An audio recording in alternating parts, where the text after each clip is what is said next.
नमस्कार दोस्तों, मैं रोहित व्यास शारदा बाल निकेतन की ऑनलाइन क्लास में आप सभी का स्वागत करता हूं।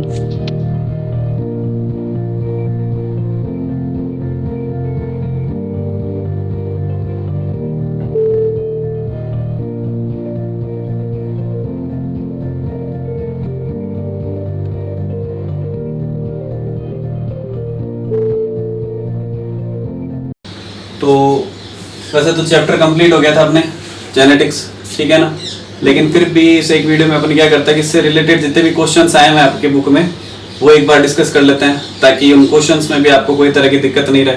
फिर ये अपन नए वीडियो की तरफ या नए चैप्टर की तरफ चलेंगे, ताकि इससे रिलेटेड जितने भी क्वेश्चन हैं आपकी बुक में या जिनकी पॉसिबिलिटीज़ है जो एग्जाम में आ सकते हैं वो सारे एक बार डिस्कस हो जाए, ताकि कोई भी क्वेश्चन रिलेटेड आपके डाउट नहीं रहे, ठीक है। तो ये जितने भी क्वेश्चंस हैं आपकी बुक में आए हुए हैं 30 क्वेश्चन, ठीक है। तो उनको एक बार अपन डिस्कस कर लेते हैं सभी को कि क्या क्या क्वेश्चंस हैं और वो अपने नोट्स में अवेलेबल है या नहीं, ठीक है। तो स्टार्ट करते हैं। सबसे पहले ये 10 क्वेश्चन आपके जो हैं वो ऑप्शन टाइप वाले। पहला है जेनेटिक शब्द किसने दिया। तो अपन सब जानते हैं, अपन ने पढ़ा है कि जेनेटिक शब्द का प्रतिपादन किसने किया था। बैटसन नामक साइंटिस्ट ने किया था सन 1905 ईस्वी में, ठीक है। और इसके जैसे एक वर्ड और आता है क्या, हेरिडिटी। उस हेरिडिटी शब्द का प्रतिपादन किया था स्पेंसर ने सन 1863 ईस्वी में। तो दो वर्ड्स हो गए, पहला हो गया बैटसन जिसका 1905 बैटसन ने किया था इसका जेनेटिक्स वर्ड का 1905 ईस्वी में, और दूसरा था जो हेरिडिटी उसका प्रतिपादन किया था स्पेंसर ने 1863 ईस्वी में। सेकंड क्वेश्चन है कि मेंडल ने अपने प्रयोग जो है वो किस पादप पर किए। तो अपन सब जानते हैं कि मटर का पादप था, और कौन सा मटर, उद्यान मटर। तो कौन सा पादप हो गया, उद्यान मटर पर किए थे, और उसका वैज्ञानिक नाम अगर कोई पूछे तो क्या होता है, पाइसम सैटाइवम। तो सेकंड क्वेश्चन का आंसर क्या हो जाएगा आपके कि मेंडल ने अपने प्रयोग किस पादप पर किए, उद्यान मटर, जिसका जो वैज्ञानिक नाम होता है वो क्या होता है, पाइसम सैटाइवम, ठीक है। तीसरा क्वेश्चन है मटर की फली का हरा रंग कौन सा लक्षण है। तो इसमें दो तरह के क्वेश्चन बनते हैं, आपको कंफ्यूज नहीं होना है। एक तो बनता है फली का रंग, फली का हरा रंग कौन सा लक्षण है। तो अगर फली की बात हो रही हो तब तो हरा रंग कौन सा लक्षण है, प्रभावी लक्षण है, क्योंकि फली के रंग में जब बात चलती है तो हरा होता है प्रभावी और पीला होता है अप्रभावी। लेकिन अगर इसी क्वेश्चन की जगह आपको यहाँ पर फली हटाकर इसकी जगह पूछ लिया जाता बीज का, ठीक है ना, कि बीज का हरा रंग कौन सा लक्षण है, तो बीज के हरे रंग की अगर अपन बात करते तो बीज का जो हरा रंग है वो कौन सा लक्षण है, अप्रभावी लक्षण है, क्योंकि बीज में पीला प्रभावी होता है और हरा अप्रभावी होता है। लेकिन अगर अपन फली की बात करें तो हरा रंग कौन सा है, प्रभावी लक्षण है, और पीला रंग कौन सा है, अप्रभावी। तो इन दोनों में कंफ्यूज नहीं होना है, फली में और बीज में, ठीक है। तो इसमें आपके हो जाएगा ये कौन सा है, प्रभावी लक्षण। एक क्वेश्चन छूट गया बीच में अपने। आनुवंशिकता एवं विभिन्नता के अध्ययन की शाखा को क्या कहते हैं। तो अपन सब जानते हैं क्या कहते हैं, आनुवंशिकी कहते हैं, जो अपन पढ़ रहे हैं जेनेटिक्स, ठीक है। डेफिनेशन यही पढ़ी थी अपने कि जीव विज्ञान की वह शाखा जिसमें सजीवों के आनुवंशिक लक्षणों की वंशागति एवं उनमें उत्पन्न होने वाली विभिन्नताओं का अध्ययन किया जाता है, उसे क्या कहते हैं, आनुवंशिकी यानी जेनेटिक्स कहता है। तो यही पूछा हुआ है कि आनुवंशिकता विभिन्नता के अध्ययन की शाखा क्या कहलाती है, तो क्या कहलाएगी, आनुवंशिकी कहलाएगी। फिर अगला क्वेश्चन है सामान्यतया किसी जीन के कितने युग्म विकल्पी होते हैं। तो किसी जीन के कितने युग्म विकल्पी होते हैं, 2 युग्म विकल्पी होते हैं, ठीक है ना। किसी भी जीन के कितने युग्म विकल्पी होते हैं, 2। ये पूरे चैप्टर में पढ़ते ही आ रहे हैं अपन, ठीक है। फिर है मेंडल ने कितने विपर्यासी लक्षणों के युग्म अपने प्रयोग के लिए चुने। कितने विपर्यासी लक्षणों के युग्म अपने प्रयोग के लिए चुने। तो अपन ने जब मेंडल ने मटर के पादप का चयन क्यों किया, इसके कारण पढ़े थे, तो उसमें एक कारण था कि मटर के पादप में 7 जोड़ी विपर्यासी लक्षण पाए जाते हैं। उन 7 जोड़ी विपर्यासी लक्षणों के पाए जाने के कारण से ही मेंडल ने अपने प्रयोग में इन मटर के पादपों को चुना था। वो 7 कौन कौन से होते हैं, पादप की ऊंचाई, पुष्प की स्थिति, पुष्प का रंग, फली की आकृति, फली का रंग, बीज की आकृति, बीज का रंग। ये 7 जोड़ी विपर्यासी लक्षण मटर के पादप में पाए जाते हैं। इसी कारण से मेंडल ने अपने संकरण प्रयोगों के लिए इस पादप का चयन किया था। तो इसका आंसर क्या हो जाएगा कि मेंडल ने कितने विपर्यासी लक्षणों के युग्म अपने प्रयोग के लिए काम में लिए थे, तो 7 जोड़ी विपर्यासी लक्षणों का काम में लिए थे उसने। जब अगला क्वेश्चन है कि जब F1 पीढ़ी का संकरण किसी एक जनक से कराया जाता है तो उसे क्या कहते हैं? देखो क्वेश्चन क्या कह रहा है कि जब F1PD का संकरण किसी एक जनक से करवाया जाता है तो उसे क्या कहते हैं? एक डेफिनेशन पढ़ी थी अपन ने कि जब F1PD में प्राप्त संकर पादप का संकरण दोनों जनकों में से किसी भी एक जनक, दो जनक कौन से? एक प्रभावी वाला और एक अप्रभावी वाला, दोनों जनकों में से किसी एक जनक के साथ करवाया जाता है तो उसे कहते हैं संकर पूर्वज संकरण या फिर बैक क्रॉस। तो ये किसकी डेफिनेशन है? संकर पूर्वज संकरण की, कि जब F1PD का संकरण किसी एक जनक, किसी भी एक जनक मतलब दो जनक होता है, प्रभावी और अप्रभावी, तो किसी एक जनक से कराया जाता है तो उसे क्या कहते हैं? संकर पूर्वज संकरण कहते हैं। तो इसका आंसर क्या हो जाएगा? संकर पूर्वज संकरण। एक बार डेफिनेशन रिपीट कर रहा हूं कि जब F1PD में प्राप्त संकर पादप का संकरण दोनों जनकों में से किसी एक जनक के साथ करवाया जाता है तो उसे क्या कहते हैं? संकर पूर्वज संकरण या फिर बैक क्रॉस कहते हैं। ठीक है, तो ये वही डेफिनेशन है। फिर है कि जब TT क्रॉस TT से प्राप्त संतति का अनुपात क्या होगा? अब इसको थोड़ा सा समझना पड़ेगा कि यहाँ पर अपने को क्या दिया हुआ है, एक है कैपिटल T स्मॉल t और एक है स्मॉल t स्मॉल t, इनके बीच में संकरण कराया हुआ है, तो ये कौन सा केस बन रहा है वो देखना पड़ेगा। तो देखो कैपिटल T स्मॉल t, इसका मतलब है संकर लंबा या विषम युग्मजीय लंबा। ये पादप अपने को कब मिलता है?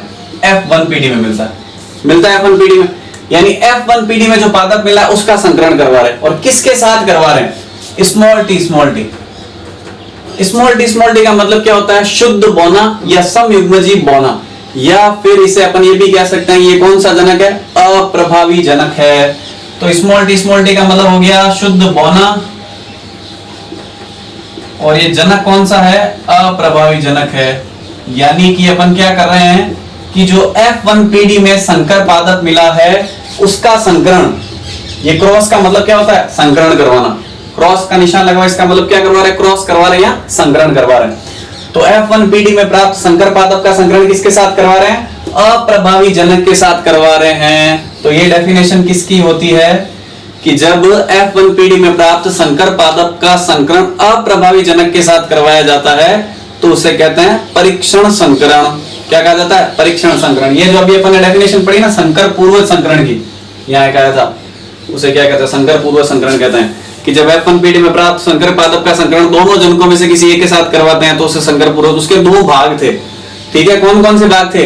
एक तो था बाह्य संकरण और एक था परीक्षण संकरण। तो बाह्य संकरण में तो क्या होता था कि जब ये जो F1PD में प्राप्त संकर पादप है उसका संकरण करवाते थे अपन प्रभावी जनक के साथ। यानी अगर मैं कहूं ये वाला फॉर्मेट, ये F1PD है, F1PD में प्राप्त पादप का संकरण किसके साथ करवा रहे हैं? प्रभावी जनक के साथ करवा रहे हैं, तो इसे तो कहते हैं अपन बाह्य संकरण। क्या कहा जाता है? बाह्य संकरण। और अगर इस तरह का क्रॉस हो रहा हो कि F1PD में जो प्राप्त पादप है उसका संकरण करवा रहे हैं अप्रभावी जनक के साथ, तो इसे कहते हैं अपन परीक्षण संकरण। ये दो भाग हैं किसके? संकर पूर्वज संकरण के। एक तो है बाह्य संकरण और एक है परीक्षण संकरण। बाह्य संकरण का मतलब F1PD में प्राप्त संकर पादप का संकरण प्रभावी जनक के साथ करवाया जाता है, और परीक्षण संकरण का मतलब F1PD में प्राप्त पादप का संकरण किसके साथ? अप्रभावी जनक के साथ करवाया जाता है। तो ये डेफिनेशन कुल मिला के किसकी होगी? पहली बात तो आपकी इसकी परीक्षण संकरण की। अब ये पूछ क्या रहा है कि इससे प्राप्त संतति का अनुपात क्या होगा? तो ये छोटा सा संकरण करवा के देख लेते हैं अपन। ये लिया और इसका संकरण करवाना है F1PD का अप्रभावी जनक के साथ, तो इसका युग्मक क्या बनेंगे? इसके युग्मक बनेंगे दो, एक कैपिटल T एक स्मॉल t। इसका युग्मक क्या बनेगा? एक ही बनेगा, स्मॉल t। ठीक है, यहां यही बना लेते हैं इसकी टेबल। ये कैपिटल T ये स्मॉल t और ये स्मॉल t, तो जब ये दोनों जुड़ेंगे तो क्या बन जाएगा? कैपिटल T स्मॉल t, और ये दोनों जुड़ेंगे तो क्या बन जाएंगे? Small t small t। तो इस तरह का कुछ फॉर्मेट बनेगा। तो एक तो पादप मिल रहा है कौन से? अगर पहले लक्षण ग्रुप की बात करें तो लक्षण ग्रुप में क्या है? ये पादप है लंबे और ये पादप है बौने, तो अनुपात क्या है? 1:1 लंबे और बौने का।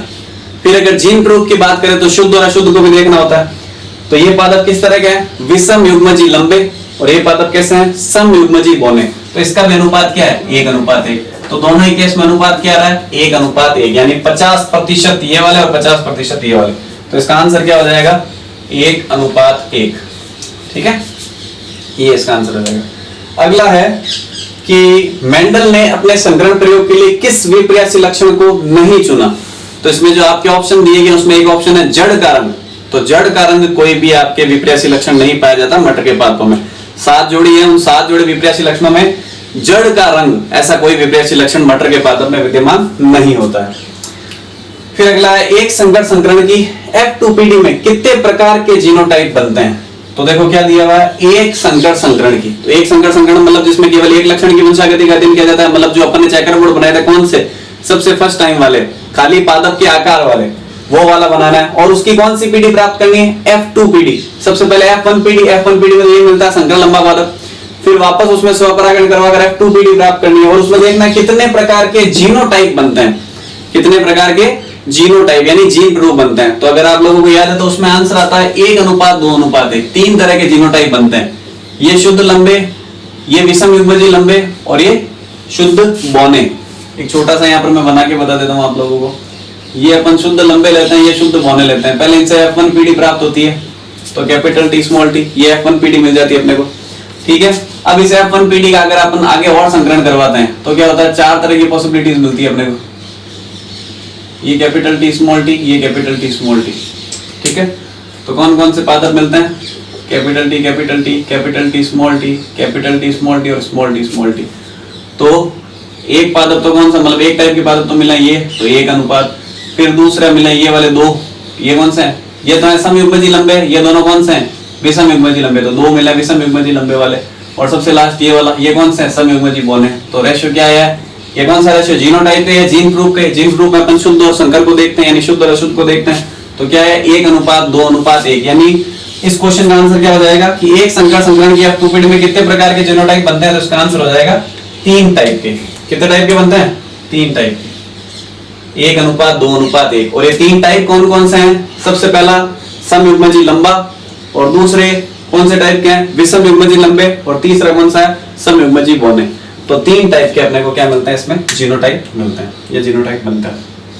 अगला क्वेश्चन, अब ये आपके अति लघुत्तरात्मक टाइप के, कहां तक, क्वेश्चन नंबर 20 तक, ठीक है। तो पहला क्वेश्चन है आनुवंशिकी का जनक किसे कहते हैं। तो बेसिक सा क्वेश्चन है, शुरुआत यही से की थी अपन ने। ग्रेगर जॉन मेंडल को फादर ऑफ जेनेटिक्स या फिर आनुवंशिकी का जनक कहा जाता है। क्यों, क्योंकि ये सारी जो रामायण अपन बांट रहे हैं वो सारी चीजें उन्होंने बताई, आनुवंशिकता के नियम वगैरह सारी जो कुछ भी बातें हैं, ठीक है। फिर है मेंडल ने अपने प्रयोग किस पौधे पर किए, मटर के पादप पर, उद्यान मटर, वैज्ञानिक नाम पाइसम सटाइवम, ठीक है। तो ये सारे हो गए, ये भी हो गया, ये भी हो गया। अगला है प्रभावी लक्षण किसे कहते हैं। तो प्रभावी लक्षण किसे कहते हैं कि जब 2 समयुग्मजीय विपर्यासी लक्षणों वाले पादपों में संकरण करवाया जाता है तो जो लक्षण स्वयं को F1PD में प्रकट करता है वो क्या हो जाता है, प्रभावी लक्षण। ये 2 देखो, समयुग्मजीय और विपर्यासी लक्षणों वाले, विपर्यासी का मतलब अलग अलग, ये लंबा है तो ये बौना विपर्यासी लक्षण हो गया, और समयुग्मजीय, दोनों ही समयुग्मजीय, इनमें संकरण करवाते हैं तो ये F1PD मिलती है। तो F1PD में पादप कैसे मिले, लंबे। तो जब 2 शुद्ध समयुग्मजीय विपर्यासी लक्षणों वाले पादपों में संकरण करवाया जाता है तो जो स्वयं को F1PD में प्रकट करता है, किसने प्रकट किया, लंबेपन ने। तो लंबापन क्या है, प्रभावी लक्षण है। तो प्रभावी लक्षण की डेफिनेशन क्या हो जाएगी, ये जो अभी बताइए आप लोगों को, ठीक है। जब 2 समयुग्मजीय विपर्यासी लक्षणों वाले पादपों में संकरण करवाया जाता है तो वह लक्षण जो स्वयं को F1PD में प्रकट करता है प्रभावी लक्षण कहलाता है, और जो स्वयं को प्रकट या अभिव्यक्त नहीं कर पाता है वह अप्रभावी लक्षण कहलाता है। अगला है आनुवंशिक लक्षणों का एक पीढ़ी से दूसरी पीढ़ी में संचरण क्या कहलाता है। तो ये डेफिनेशन भी पहली क्लास में पढ़ी थी अपन ने। पहले आनुवंशिकी की पढ़ी थी, दूसरी डेफिनेशन पढ़ी थी अपन ने वंशागति की। ये वंशागति की डेफिनेशन है, ठीक है, कि आनुवंशिक लक्षणों का एक पीढ़ी से दूसरी पीढ़ी में संचरण, या फिर अपन कह सकते हैं आनुवंशिक लक्षणों का जनक पीढ़ी से संतति पीढ़ी में संचरण। ये जो प्रोसेस है आने का वो क्या कहलाता है, वंशागति कहलाता है। और वो लक्षण क्या कहलाते हैं, आनुवंशिक लक्षण। जो लक्षण जनक पीढ़ी से संतति पीढ़ी में आ रहे हैं वो लक्षण आनुवंशिक लक्षण कहलाएंगे, और जनक पीढ़ी से संतति पीढ़ी में लक्षणों का आने का ये जो प्रोसेस है, ये जो संचरण है वो क्या कहलाता है, वंशागति कहलाता है, ठीक है। फिर है नेक्स्ट क्वेश्चन, मेंडल के नियमों की पुनर्खोज किसने की। मेंडल के नियमों की पुनर्खोज किसने की। तो 3 साइंटिस्ट है, बात की थी अपन ने, कौन कौन से, हॉलैंड के ह्यूगो डिब्रिज, ऑस्ट्रिया के एरिक वॉन सेरमेक, और जर्मनी के कार्ल कोरेंस। ये 3 साइंटिस्ट है जिन्होंने सन 1900 ईस्वी में मेंडल के नियमों की क्या की थी, पुनर्खोज की थी, जिसे अपन कहते हैं रीडिस्कवरी ऑफ मेंडलिज्म, ठीक है। फिर अगला है क्वेश्चन आपके, मेंडल का पूरा नाम क्या है? तो मेंडल का पूरा नाम जानते हैं अपन, ग्रेगर जॉन मेंडल। क्या है पूरा नाम? ग्रेगर जॉन मेंडल, जिन्हें फादर ऑफ जेनेटिक्स या फिर आनुवंशिकी का पिता भी कहा जाता है। अगला है मेंडल द्वारा प्रतिपादित नियमों के नाम। तो मेंडल ने 3 नियमों का प्रतिपादन किया था, जिन्हें आनुवंशिकता के नियम कहते हैं, प्रभाविता का नियम, पृथक्करण का नियम और स्वतंत्र अपव्यय का नियम। ठीक है, तो ये 3 नियमों का प्रतिपादन किसके द्वारा किया गया? मेंडल के द्वारा, प्रभाविता, पृथक्करण और स्वतंत्र अपव्यय। अगला क्वेश्चन फिर से है परीक्षण संकरण, जिसकी डेफिनेशन अपन अभी पीछे पड़ गए हैं। परीक्षण संकरण, उसके आगे का बाह्य संकरण। एक बार और बता देता हूं, ये परीक्षण संकरण और बाह्य संकरण किसके पार्ट है? संकर पूर्वज संकरण के 2 भाग होते हैं। तो संकर पूर्व संकरण क्या है कि जब भी हम F1 पीढ़ी में जो मिला है अपने को, संकर संतति मिली है, उसका संकरण वापस करवाते हैं दोनों जनकों यानी प्रभावी और अप्रभावी में से किसी एक के साथ, तो उसे कहते हैं संकर पूर्व संकरण। अब अभी अपन ने क्या बात की कि F1 पीढ़ी का संकरण किसके साथ करवाना है? ये F1 पीढ़ी, जैसे मान लो ये वाली, ये F1 पीढ़ी है, मानना क्या है ये F1 पीढ़ी। इस F1 पीढ़ी का संकरण किसके साथ करवाना है? ये 2 जनक है, ये एक जनक और ये दूसरा, ये फर्स्ट जनक और ये सेकंड जनक। तो इन 2 जनकों में से किसी एक के साथ करवाना है, इन 2 जनकों में से किसी एक जनक के साथ करवाना है, उसे अपन क्या कहते हैं? संकर पूर्व संकरण। तो 2 पॉसिबिलिटी होगी ना, या तो इसके साथ संकरण करवा सकते हैं या इसके साथ संकरण करवा सकते हैं। तो इसके भाग भी 2 हो गए, या तो आप इसके साथ संकरण करवाओ और या इसके साथ करवाओ। तो पहली बात आती है, जब अगर F1 पीढ़ी में प्राप्त पादप का संकरण या F1 पीढ़ी में प्राप्त संकर का संकरण किसके साथ करवाएं? प्रभावी जनक के साथ करवाएं। ये प्रभावी जनक है, तो प्रभावी जनक के साथ करवाएंगे तो उसे क्या कहेंगे अपन? बाह्य संकरण कहेंगे। क्या कहेंगे? बाह्य संकरण। तो इसकी डेफिनेशन क्या होगी कि F1 पीढ़ी में प्राप्त संकर पादप का कह दो, उसका संकरण जब किसके साथ कराया जाता है? प्रभावी जनक के साथ करवाया जाता है, तो उसे क्या कहते हैं? बाह्य संकरण कहते हैं। फिर अगली परिभाषा है परीक्षण संकरण। तो वही F1 पीढ़ी में प्राप्त पादप का या संकर पादप का संकरण अप्रभावी जनक के साथ करवाया जाता है। ये कौन सा जनक है? अप्रभावी जनक। तो ये फर्स्ट वाला केस और ये सेकंड वाला केस, ठीक है, अप्रभावी जनक के साथ करवाया जाता है, तो उसे क्या कहा जाता है? परीक्षण संकरण कहा जाता है। ये हो गई डेफिनेशन, तीनों क्लियर। मेंडल के किस नियम को एक संकर संकरण से नहीं समझाया जा सकता? मेंडल के किस नियम को एक संकर संकरण से नहीं समझाया जा सकता? तो मेंडल के 3 नियम हैं। प्रभाविता, जिसके बारे में सबसे पहले अपन ने स्टार लगाकर बात लिखी थी कि यह मेंडल के एक संकर संकरण पर आधारित है। मतलब इस नियम को समझाने के लिए मेंडल ने केवल एक ही लक्षण की वंशागति का अध्ययन किया था, तो वो कट हो गया। दूसरा अपन ने लिया पृथक्करण का नियम, उसमें भी अपन ने स्टार लगाकर लिखा था कि यह नियम भी एक संकर संकरण पर आधारित है, यानी उसको समझाने के लिए भी मेंडल ने एक लक्षण की वंशागति का अध्ययन किया, वो भी कट गया। अब बचा तीसरा नियम, स्वतंत्र अपव्यय का नियम। तो स्वतंत्र अपव्यय के नियम में अपन ने बात की थी स्टार्टिंग में कि इसमें क्या होता है? 2 लक्षणों की वंशागति का एक साथ अध्ययन किया जाता है, ठीक है ना। 2 लक्षण अपन एक साथ लेकर चले थे, तो उनका एक साथ अध्ययन किया जाता है। तो इसका मतलब क्या हो गया? इसका आंसर क्या हो जाएगा? स्वतंत्र अपव्यय का नियम, क्योंकि उसे एक संकर संकरण से नहीं समझाया जा सकता। उसके लिए कम से कम 2 लक्षण लेने पड़ेंगे, 2 लक्षणों की वंशागति का एक साथ अध्ययन करना पड़ेगा, तब जाकर पता चलेगा कि एक लक्षण की वंशागति का दूसरे लक्षण की वंशागति पर कोई तरह का प्रभाव नहीं पड़ता है। तो इसका आंसर क्या हो जाएगा? जो मेंडल का तीसरा नियम है, यानी स्वतंत्र अपव्यय का नियम, वो। ठीक है, अगले क्वेश्चन।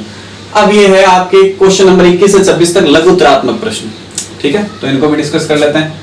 पहला क्वेश्चन है कि लक्षण प्ररूप और जीन प्ररूप में अंतर बताइए। तो लक्षण प्ररूप और जीन प्ररूप में अंतर, पहला अंतर तो डेफिनेशन का ही हो गया कि लक्षण प्ररूप में अपन क्या करते हैं? किसी सजीव की बाह्य प्रतीति को, बाहर से स्ट्रक्चर उसका कैसा दिख रहा है, उसे अपन क्या कहते हैं? लक्षण प्ररूप। जीन प्ररूप, उसकी आंतरिक संरचना या आनुवंशिक रचना, उसे क्या कहा जाता है? जीन प्ररूप। पोस्टमार्टम कर रहे हैं, मतलब अंदर तक जा रहे हैं, वो तो हो गया जीन प्रूफ। बार बार से देख रहे हैं खाली ऊपर ऊपर से, वो क्या हो गया? लक्षण प्रूफ, ठीक है। और दूसरा अपन कह सकते हैं कि भाई इसमें तो क्या है, जीन प्रूफ में तो उसके आनुवंशिक रचना तक के बारे में पता चल जाएगा, मतलब कौन से पादप में अगर कोई लक्षण छुपा हुआ है, बोनेपन का वगैरह, ठीक है, अप्रभावी वाला, तो वो भी पता चल जाएगा, लेकिन इसमें पता नहीं चलेगा। और एक कोई एग्जांपल लेकर अपन ये जो अनुपात आते हैं उनको भी एक अंतर की फॉर्मेट में ले सकते हैं कि भाई जो F2PD का अनुपात है एक संकर संकरण का, वो लक्षण प्रूफ का कितना होता है? 3:1, और जीन प्रूफ का कितना होता है? 1:2:1। तो इस तरह से 3-4 अंतर बनाए जा सकते हैं इसके। फिर है द्विसंकर संकरण को समझाइए। तो द्विसंकर संकरण में क्या है? द्विसंकर संकरण किसे कहते हैं अपन? जिसमें दो लक्षणों की वंशागति का एक साथ अध्ययन किया जाता है, उसे क्या कहा जाता है? द्विसंकर संकरण। ठीक है, अगर छोटा 1 नंबर का क्वेश्चन है तो खाली डेफिनेशन लिख के छोड़ सकते हैं, और अगर मान लीजिए क्वेश्चन बड़ा है, 3 नंबर का पूछा हुआ है, 3 नंबर का ही आता है वैसे चैप्टर से, तो उस केस में आपको क्या करना है कि साथ में चेकर बोर्ड भी बना दो दो लक्षणों की वंशागति का, जो कि अपने स्वतंत्र अपव्यय के नियम में बनाया था, दो लक्षणों की वंशागति का एक साथ अध्ययन करके लास्ट में वो पूरा 16 का एक बॉक्स बना के, तो वो एक साथ में बॉक्स बनाकर उसका एक उदाहरण लेकर भी समझा सकते हैं अपन, तो वो द्विसंकर संकरण का हो जाएगा। फिर है मेंडल की सफलता के कारण। तो मेंडल क्यों सफल हुआ था? सबसे पहले उसने एक लक्षण की वंशागति का अध्ययन किया था, फिर दूसरा था कि उसने पादप का चुनाव सावधानी पूर्वक किया था, और तीसरा था कि जो भी रिजल्ट्स आए थे, अपने जो आंकड़े लिए थे, उनका सावधानी पूर्वक सांख्यिकीय विश्लेषण किया था। ठीक है, ये क्या हो जाएंगे? मेंडल की सफलता के कारण। अगला क्वेश्चन है कि मटर के पादप का चयन करने के पीछे क्या कारण थे? मेंडल ने मटर के पादप का चयन ही क्यों किया था? तो इसके भी 3-4 पॉइंट्स पढ़े थे। सबसे पहला, 1 वर्षीय पादप है, बहुत कम समय में बहुत अधिक पीढ़ियों का अध्ययन किया जा सकता है। ठीक है, फिर दूसरा पढ़ा था कि इसमें क्या होता है? स्वपरागण पाया जाता है, क्योंकि ये क्या बाइसेक्सुअल है, द्विलिंगी होता है, तो द्विलिंगी होने के कारण से इसमें स्वपरागण की क्रिया होती है। फिर तीसरा पढ़ा, विपुल संविधि द्वारा कृत्रिम रूप से परपरागण करवा सकते हैं, मतलब कहीं एक से परागण लाकर किसी एक पौधे से दूसरे पौधे में कृत्रिम रूप से वो परागण ट्रांसफर करके अपन क्या करवा सकते हैं? संकरण का प्रोसेस करवा सकते हैं। और चौथा पढ़ा था कि मटर के पादप में 7 जोड़ी विप्रेयसी लक्षण पाए जाते हैं। तो ये 4 कारण है जिसके कारण से मेंडल ने इस मटर के पादप का चयन किया था अपने संकरण प्रयोगों में। फिर है मेंडल का संक्षिप्त जीवन परिचय। तो मेंडल का संक्षिप्त जीवन परिचय शॉर्ट में एक बार अपन डिस्कस कर लेते हैं। सबसे पहले जन्म 22 जुलाई 1822 को ऑस्ट्रिया के हेंजेनडॉर्फ प्रांत के सिलेशियन गांव में इनका जन्म हुआ था। 20 वर्ष की आयु में यानी 1842 ईस्वी में इन्होंने क्या की थी? दर्शन शास्त्र की यानी फिलोसॉफी की डिग्री प्राप्त कर ली थी। उसके ठीक 1 साल बाद यानी 1843 ईस्वी में ऑस्ट्रिया के ब्रून शहर के एक चर्च में क्या बन गए? पादरी बन गए थे, जहां 7 सालों तक 1856 ईस्वी से 1863 ईस्वी तक 7 सालों तक इन्होंने उद्यान मटर पर यानी पाइसम सटाइवम उद्यान मटर होता है उसके ऊपर संकरण प्रयोग किए थे। उन संकरण प्रयोगों को उन्होंने क्या किया? सारणीबद्ध करके उनके रिजल्ट्स निकाले और उनको 1865 ईस्वी में 63 तक प्रयोग किए, और 1865 ईस्वी में क्या किया? ब्रून सोसाइटी ऑफ नेचुरल हिस्ट्री के समक्ष शोध पत्र के रूप में प्रस्तुत किया कि भाई मैंने ये प्रयोग किए थे, उसके आधार पर रिजल्ट्स आए, इनको आप देखो, अगर आपको सही लगता है तो इनको आप आगे प्रकाशित करवाओ। ठीक है, फिर उसके ठीक 1 साल बाद यानी 1866 ईस्वी में वो जो रिजल्ट्स थे उनको पादप संकरण पर प्रयोग नामक शीर्षक से वहां की एक वार्षिकी निकलती थी ब्रून सोसाइटी ऑफ नेचुरल हिस्ट्री की, उसमें उन्होंने उसको क्या करवा दिया? प्रकाशित करवा दिया। उन्हीं आनुवांशिकता के नियमों को क्या कहा जाता है? मेंडलिज्म या मेंडलवाद कहा जाता है। ठीक है, तो ये था मेंडल का संक्षिप्त जीवन परिचय। और 1884 ईस्वी में इनकी क्या हो गई थी? मृत्यु हो गई थी, यानी 62 वर्ष की एज में। 1822 में जन्म हुआ और 1884 में मृत्यु हो गई। फिर अगला है प्रभाविता का नियम। तो प्रभाविता का नियम क्या है? वही जो प्रभावी लक्षण की परिभाषा है उससे रिलेटेड ही कि जब 2 शुद्ध समयुग्मजी पादपों में संकरण करवाया जाता है तो F1 पीढ़ी में जो लक्षण स्वयं को प्रकट करता है उसे क्या कहते हैं? प्रभावी लक्षण कहते हैं। इसे ही क्या कहा जाता है? प्रभाविता का नियम, कि जो F1 पीढ़ी में जो स्वयं को प्रकट करेगा वही क्या होगा? प्रभावी होगा, और जो स्वयं को प्रकट नहीं कर पाएगा वो क्या हो जाएगा? अप्रभावी हो जाएगा। ठीक है, आनुवांशिकता के नियम का महत्व अपन ने इसे पिछली क्लास में ही पढ़ा है। ठीक है, जो अनावश्यक जीन है उन्हें हटाया जा सकता है और पौधों की बहुत सारी उन्नत नस्ल किस्में तैयार की जा सकती है। ठीक है, और जो विज्ञान में अपने काम में आती है वो शाखा कौन सी है? सूजननी की है। ऐसे कुछ पॉइंट्स अपन ने कल ही पढ़े इसमें, तो वो आनुवांशिकता के नियमों के महत्व में आ जाएंगे। फिर बात आती है आपके पृथक्करण का नियम। पृथक्करण का नियम, तो इसमें मेनली 3 नियम है। देखो, पृथक्करण का नियम आ गया, मेंडलवाद यानी वही मेंडल की आनुवांशिकता के नियम, और स्वतंत्र अपव्यय का नियम आ गया। तीसरा क्वेश्चन है मेंडल की आनुवांशिकता के नियम। तो कुल मिलाकर इन सवालों में क्या पूछा जा रहा है? मेंडल की आनुवांशिकता के 3 नियमों को ही पूछा जा रहा है। तो डिस्कस कर लेते हैं एक बार। सबसे पहला प्रभावी है, ठीक है, कि जब 2 विप्रेयसी लक्षणों वाले समयुग्मजी पादपों में संकरण करवाया जाता है तो वह लक्षण जो स्वयं को F1 पीढ़ी में प्रकट करता है वह प्रभावी होता है, और जो अप्रभावी होता है वो स्वयं को प्रकट नहीं कर पाता है। ये किसका नियम है? प्रभाविता का नियम। मतलब जो प्रभावी होगा वो प्रकट होगा, जो प्रभावी नहीं होगा यानी अप्रभावी होगा स्वयं को प्रकट नहीं कर पाएगा।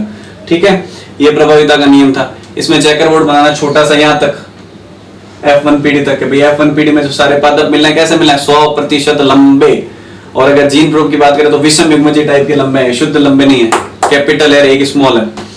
दूसरा नियम था पृथक्करण का नियम। पृथक्करण का नियम क्या था? ये भी एक संकर संकरण पर आधारित था कि जब F1PD के संकर या विषम युग्मजी से युग्मक बनते समय दोनों युग्म विकल्पी, ये जो दोनों युग्म विकल्पी एक बड़ा टी एक छोटा टी, एक दूसरे से पृथक पृथक होते हैं और अलग अलग युग्मकों में चले जाते हैं। इसे पृथक्करण का नियम या विसंयोजन का नियम या युग्मकों की शुद्धता का नियम भी कहा जाता है। अगर ये नियम आए तो ये डेफिनेशन लिखनी है और चेकर बोर्ड बनाना है कहां तक? F2PD तक, मतलब इसके आगे तक, ये यहाँ तक यहाँ तक बनाकर और उसके लक्षण प्रूफ और जीन प्रूफ अनुपात निकालने हैं। लक्षण प्रूफ अपन ने देखा था 3:1 आता है और जीन प्रूफ क्या आता है? 1:2:1 आता है। ठीक है, तो यहाँ तक पूरा करना है, तब पृथक्करण का नियम कंप्लीट होता है। प्रभाविता का पूछे तो यहाँ तक, खाली F1PD तक निकालना है। पृथक्करण का नियम पूछे तो ये बनाना ही है, इसके साथ साथ इसको यहाँ तक एक्सटेंड कर दो। ठीक है, तो ये हो जाएगा आपके पृथक्करण का। तीसरा आता है स्वतंत्र अपव्यय का नियम। तो स्वतंत्र अपव्यय का नियम क्या था? वही पहली बात तो ये द्विसंकर संकरण पर आधारित है, यानी इसमें दो लक्षणों की वंशागति का एक साथ अध्ययन किया जाता है। अब वो दो लक्षण लेकर, और होता क्या जब दो लक्षणों की वंशागति का एक साथ अध्ययन करते हैं तो एक लक्षण की वंशागति का दूसरे लक्षण की वंशागति पर कोई तरह का प्रभाव नहीं पड़ता, यानी दोनों लक्षण स्वतंत्र रूप से अपव्ययित होते हैं अगली पीढ़ी में। मतलब कुल मिला के एक लक्षण दूसरे पर क्या करेगा? अपना प्रभाव नहीं बनाएगा, मतलब उसको दबाएगा नहीं। दोनों लक्षण स्वतंत्र रूप से अगली पीढ़ी में अपव्ययित होंगे। ये था स्वतंत्र अपव्यय का नियम।